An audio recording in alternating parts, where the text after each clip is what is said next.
বাংলাদেশের নয়, গণতান্ত্রিক বিশ্বে একজন রাজনীতিবিদ যিনি গণতন্ত্র প্রতিষ্ঠার জন্য তার সমস্ত জীবন উৎসর্গ করেছেন,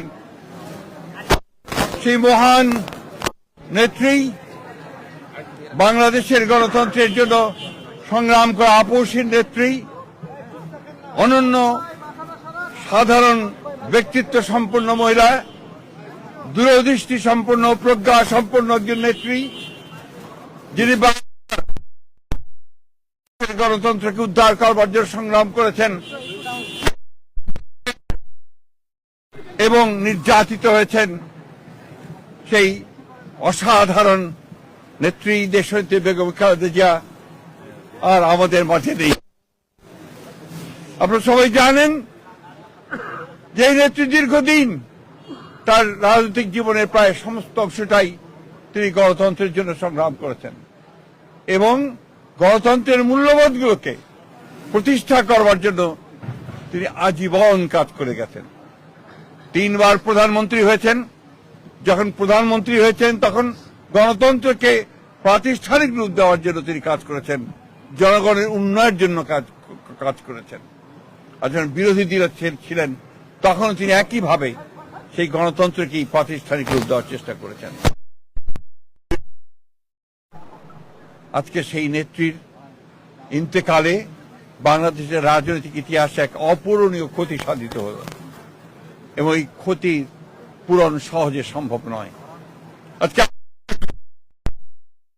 তাকে সবচেয়ে বেশি প্রয়োজন ছিল যখন গণতন্ত্রের উত্তরণের জন্য আমরা একটা নির্বাচনের দিকে জাতি যাচ্ছে, যখন সমস্ত জাতি তৈরি হয়েছে, নির্বাচন করে একটা গণতান্ত্রিক ব্যবস্থাকে প্রতিষ্ঠিত করবে, সেই সময় তিনি আমাদেরকে ছেড়ে চলে গেলেন।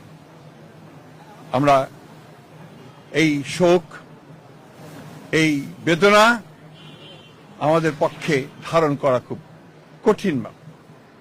তারপরেও আমরা এই শোককে শক্তিতে রূপান্তরিত করতে চাই।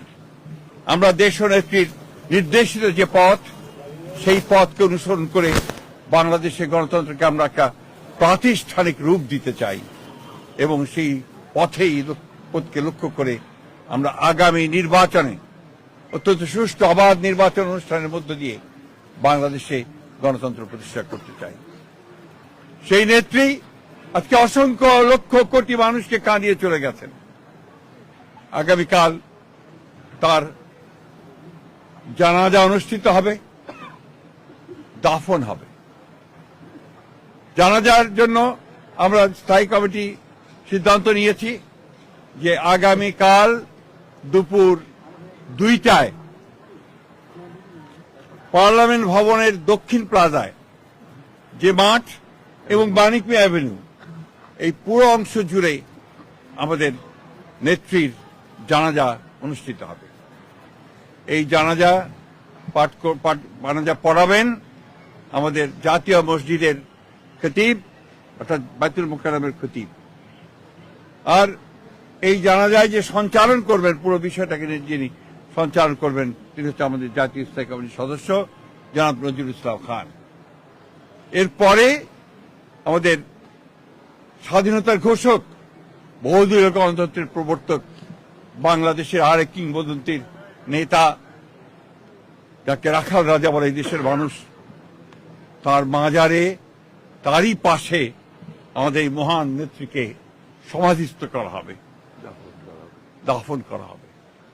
আমরা সবাই অত্যন্ত শৃঙ্খলার সঙ্গে এই জানাজায় অংশগ্রহণ করব এবং যে শৃঙ্খলার মধ্যে কথা বলা হবে, আমি বাংলাদেশের সকল স্তরের মানুষের কাছে অনুরোধ জানাবো, আপনারা সেই শৃঙ্খলা মেনে অত্যন্ত সুশৃঙ্খলভাবে জানাজা পড়বেন এবং তারপরে তাকে দাফনের অংশগ্রহণ করবে, যাদের দায়িত্ব তারাই অংশগ্রহণ করবেন। অনুরোধ থাকবে আপনাদের কাছে যে আপনারা কেউ এই নিয়ম ভঙ্গ করে শুধুমাত্র ছবি তোলার জন্য সামনের দিকে এগিয়ে যাবেন না এবং ব্যাহত করবেন না এই পুরো কর্মসূচিকে। আপনাদের আমরা বিশ্বাস করি দেশনেত্রীর প্রতি আপনাদের যে সম্মান, যে শ্রদ্ধা, সেটাকে অটুট রাখার জন্য আপনারা সেই শৃঙ্খলা রক্ষা করবেন এবং সর্বাত্মকভাবে সহযোগিতা করবেন এই জানাজা দাফন কার্য সুচারুরূপে সমাধান করতে। সব শেষে আবারও পরম করুণাময় আল্লাহ তাআলার কাছে এই দোয়া চাই যে আল্লাহ তাআলা তাকে যেন বেহেশত নসিব করেন। আমাদের ভারপ্রাপ্ত চেয়ারম্যান জনাব তারেক রহমান, তার জ্যেষ্ঠ পুত্র, তাকে যেন তিনি সেই শক্তি দেন যে এই যে দায়িত্ব পালন করবার শক্তি যেন তাকে দেন, তার পরিবারকে সেই শক্তি দেন এই শোককে সহ্য করবার জন্য।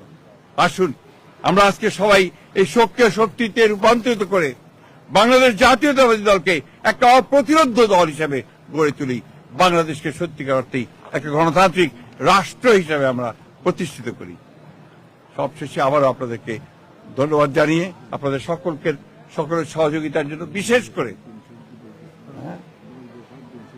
এবং আপনারা জানেন যে ইতিমধ্যেই সরকারের তরফ থেকে 3 দিন শোক দিবস ঘোষণা করা হয়েছে, আগামীকাল ছুটি ঘোষণা করা হয়েছে এবং আপনারা ইতিমধ্যে জানেন যে প্রধান উপদেষ্টা তিনি বাণী দিয়ে কথা বলেছেন, আপনাদের সামনে জাতির সামনে কথা বলেছেন এবং সেজন্য আমরা সর্বাত্মক সহযোগিতার জন্য আমরা সরকারকে ধন্যবাদ জানাচ্ছি। সেই সঙ্গে দলের পক্ষ থেকে আপনারা জানেন যে 7 দিনের শোক ঘোষণা করা হয়েছে। এই 7 দিন আমাদের কালো পতাকা আমরা ধারণ করব, কালো ব্যাজ ধারণ করব, কালো পতাকা উঠবে প্রত্যেকটি কার্যালয়ের, আমাদের দলীয় কার্যালয়ে, এবং প্রত্যেক কার্যালয়ে দোয়া পড়া হবে, কোরআন তেলাওয়াত হবে। এই বিষয়গুলো আপনারা সবাই পালন করবেন। আমরা আবারও সকলকে সহযোগিতা করার আহ্বান জানিয়ে আমরা আজকে শেষ করছি। আসসালামু আলাইকুম।